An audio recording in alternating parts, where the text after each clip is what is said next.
Assalamualaikum warahmatullahi wabarakatuh. Bismillahirrahmanirrahim. Alhamdulillahirabbil alamin. Wassalatu wassalamu ala asyrafil anbiya wa imamil mursalin sayyidina wa maulana Muhammadin wa ala alihi wa sahbihi ajma'in. Rabbi shrah li sadri wa yassir li amri wahlul 'uqdatam min lisani yafqahu qawli. Yang saya hormati Bapak Muhammad Nurul Haq selaku pengampu mata kuliah hadis tarbawi dan teman-teman yang berbahagia. Pertama-tama, marilah kita panjatkan puji syukur kepada Allah Subhanahu wa taala yang telah melimpahkan rahmat dan hidayah serta nikmatnya sehingga saya pada kesempatan hari ini dapat memaparkan tentang hadis-hadis yang sudah dipresentasikan pada pertemuan-pertemuan sebelumnya. Yang kedua, salawat serta salam tak lupa kita curahkan kepada baginda Nabi Muhammad SAW yang kelak kita menantikan syafaatnya dan dapat mendapat syafaat beliau, amin ya rabbal alamin. Baik, perkenalkan, nama saya Muhammad Dinil Fatih Al-Faiz dengan NIM 2221025 dari kelas PPAA.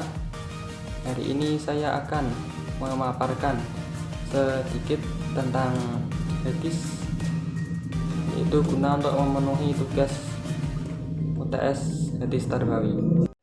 Baik, langsung saja untuk hadis yang pertama, yaitu tentang urgensi pendidikan Islam yang bertema pendidikan Islam adalah kewajiban agama. Bismillahirrahmanirrahim.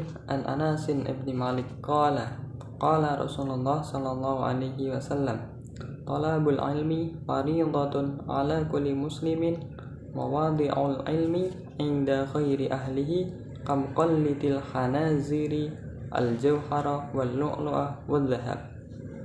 Yang artinya, dari Anas bin Malik, ia berkata, Rasulullah sallallahu alaihi wasallam bersabda, menuntut ilmu adalah kewajiban bagi setiap muslim, dan orang yang meletakkan ilmu bukan pada ahlinya seperti seorang yang mengalungkan permata, mutiara, dan emas ke leher babi. Kemudian mufradat yang pertama yaitu ilmu, yang berarti pengetahuan atau ilmu. Kemudian fariidah artinya kewajiban. Muslimun artinya orang Islam atau seorang yang menyerahkan diri. Jauhar permata. Lu'lu'a mutiara, zahab emas.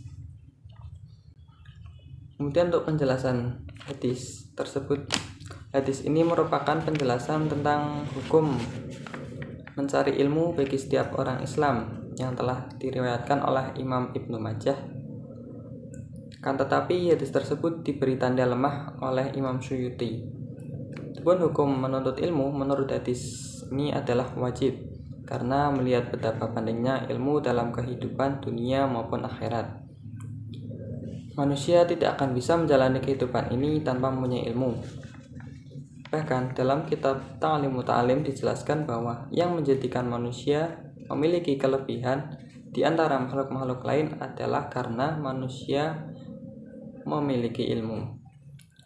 Dan dalam kitabnya As-Sarnuji menyebutkan keutamaan ilmu hanya karena ia menjadi wasilah pengantar menuju ketakwaan yang menyebabkan seorang berhak mendapat kemuliaan di sisi Allah Subhanahu wa taala dan kebahagiaan yang abadi.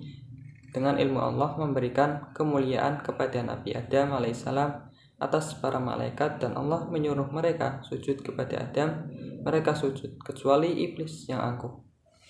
Syekh As-Sarnuji juga mengatakan bahwa ilmu yang wajib dituntut terlebih dahulu adalah ilmu hal, yaitu ilmu yang seketika atau akan pasti digunakan dan diamalkan bagi setiap orang yang sudah baligh, seperti ilmu tauhid untuk mengenal Allah, ilmu akhlak, ilmu fikih untuk beribadah.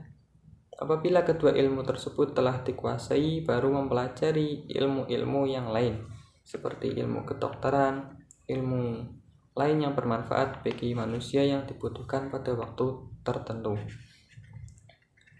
Kemudian Syekh Asy-Syarnuji menambahkan keterangannya dinukil dari perkataan Imam Syafi'i, ilmu itu ada dua, Yang pertama, ilmu fikih untuk mengerti agamanya, dan ilmu kesehatan untuk urusan badannya. Dan yang selain keduanya adalah untuk bekal atau tambahan. Beliau menekankan ilmu agama sebelum mempelajari ilmu dunia. Dimaksudkan agar kelak mempunyai landasan tauhid dalam mengamalkan ilmunya sehingga mempunyai nilai ibadah. Seperti dalam hadis Nabi yang lain, yaitu man aradad dunya fa alaihi bil ilmi wa man aradal akhirah fa alaihi bil ilmi wa man aradahuma fa alaihi bil ilmi. Barang siapa yang mencari kehidupan dunia maka menggunakan ilmu, dan barang siapa yang ingin mencari kehidupan akhirat yaitu dengan menggunakan ilmu, dan barang siapa ingin mencari kehidupan yang keduanya maka denganlah menggunakan ilmu. Di sini pentinglah ilmu bagi kehidupan manusia. Dan adapun yang dimaksud dengan bagi setiap muslim adalah menuntut ilmu wajib bagi setiap hamba yang dibebani hukum, sehingga anak bayi, orang gila tidak diwajibkan. Muslim di sini bermaksud umum, mencakup laki-laki dan wanita. As-Sakhawi berkata dalam buku Al-Maqasid, banyak pengarang buku melampirkan kata muslimah di belakang hadis ini, namun tidak ada riwayat yang menjelaskan mengenai penggunaan lafaz muslimah. At-Tibi menjelaskan bahwa setiap muslim memiliki persiapan yang berbeda untuk menerima ilmu. Oleh sebab itu, ilmu itu harus diberikan kepada orang yang memang sudah siap menerimanya. Jika tidak dilakukan seperti ini, sama artinya dengan mengalungkan permata yang indah kepada hewan yang paling hina, sebagai sindiran bagi perilaku ini. Kemudian takhrij hadis yang membahas hadis semakna dengan hadis yang diriwayatkan oleh Ibnu Majah terdapat pada Al-Mu'jam Al-Kabir karya At-Tabrani dan Musnad Asy-Syihab karya Al-Qadai. Asy-Syuyuti menjelaskan bahwa Al-Muhyiddin Al-Nawawi ditanyai mengenai hadis ini. Beliau menjawab bahwa hadis ini adalah dhaif sanadnya meskipun maknanya sahih, namun muridnya Jamaluddin Al-Mizzi mengatakan bahwa hadis ini diriwayatkan dari berbagai macam sanad sehingga sampai kepada tingkatan hasan. Bahkan ia berkata, saya melihat ada 50 sanad yang meriwayatkan mengenai hadis ini. Kemudian kata Al-Iraqi sebagai imam ahli hadis telah mensahihkan sebagian jalur sanadnya. Ad-Daulami menegaskan hadis ini diriwayatkan pula jumlah sahabat seperti Ubay bin Ka'ab, Hudzaifah Al-Yamani, Salman Al-Farisi, Abu Hurairah, dan lainnya. Dan sumber-sumber riwayat telah tegas bahwa hadis ini mutawatir. Ibnu Majah meriwayatkan hadis ini dari Hisham bin Amr, Hafidh bin Sulaiman, Anas bin Malik, Muhammad ibnu Sirin, dan Kasir ibnu Sidir. Hadis yang diriwayatkan oleh Anas bin Malik ini ada penilaian negatif terhadap salah satu periwayat, yaitu Hafiz bin Sulaiman, yang dinilai oleh ulama kritikus hadis lemah atau dhaif, sehingga hadis tersebut mencapai derajat dhaif yang menurunkan derajat hadis tersebut. Tetapi para ulama lain menilai positif sehingga menggunakan kaidah al-ahdhu li al-ta'dil, yang diambil patokan adalah yang menilai positif. Dengan demikian dapat dikatakan bahwa hadis ini dari segi sanad derajatnya dhaif, tapi karena didukung oleh perawi lain yang thiqah dan adanya dua syahid dari kalangan sahabat, yaitu Abdullah bin Mas'ud dan Abi Sa'id Al-Khudri, simpulannya hadis tersebut mencapai derajat hasan li ghairihi, sehingga dapat dijadikan sebagai hujah atau pegangan. Kemudian hadis yang kedua yaitu tentang materi pendidikan Islam, yaitu akhlak. Bismillahirrahmanirrahim. An Abi Dzarrin qala Rasulullah sallallahu alaihi wasallam, ittaqillaha haitsu ma kunta wa atbi'is sayyi'atal hasanata tamhuha wa khaliqin nasa bi khuluqin hasan. Artinya dari Abu Dzar Ia berkata, Rasulullah SAW bersabda, "Bertakwalah kepada Allah di mana saja kamu berada. Iringilah keburukan dengan kebaikan. Niscaya hal itu akan menghapusnya. Dan pergaulilah manusia dengan akhlak yang baik." Hadis riwayat Tirmidzi. Mufradatnya ittaqi, bertakwalah, as-sayyi'ata, keburukan, al-hasanah, kebaikan, annas, manusia, bi khuluqin, dengan akhlak hasan, yang baik. Kemudian penjelasan hadisnya. Hadis ini berisi tentang wasiat dari Rasulullah SAW kepada kita semua dalam mengarungi kehidupan dunia ini. Wasiat ini berhubungan dengan hubungan kita kepada Allah, hablum minallah, hubungan diri sendiri, dan kepada orang lain, hablum minannas.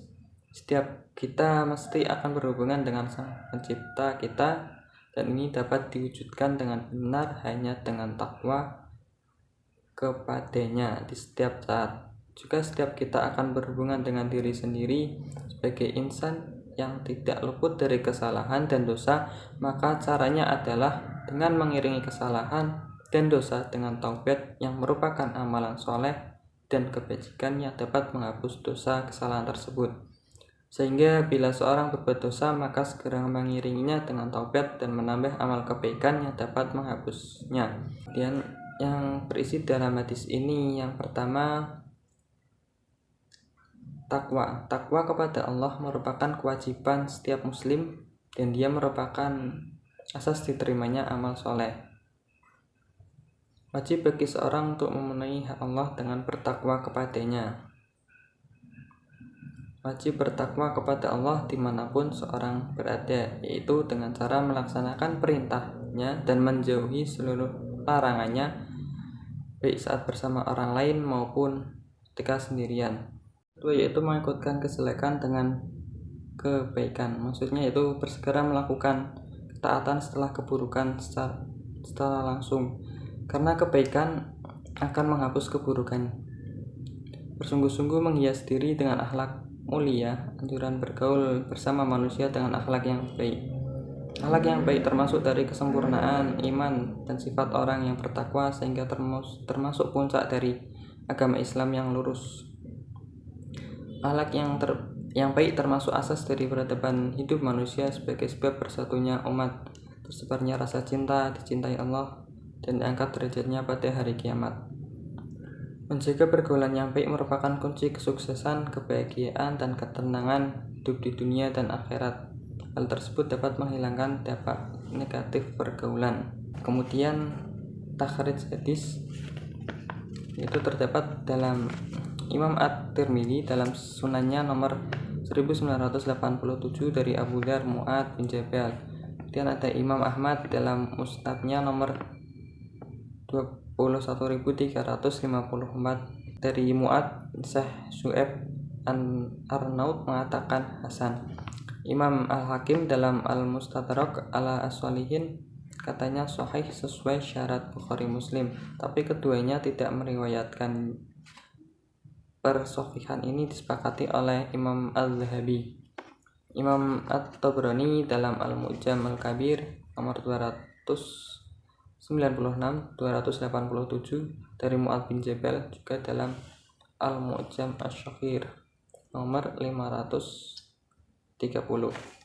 Kesimpulan dari hadis yang kedua ini yaitu yang pertama, wajib bertakwa kepada Allah di mana saja kita berada dengan menjalankan perintah dan menjauhi larangannya. Dua, amalan kebaikan akan menghapus kejelekan. Bisa jadi yang dimaksud dengan kebaikan adalah taubat, bisa pula dimaksud adalah amal soleh lainnya.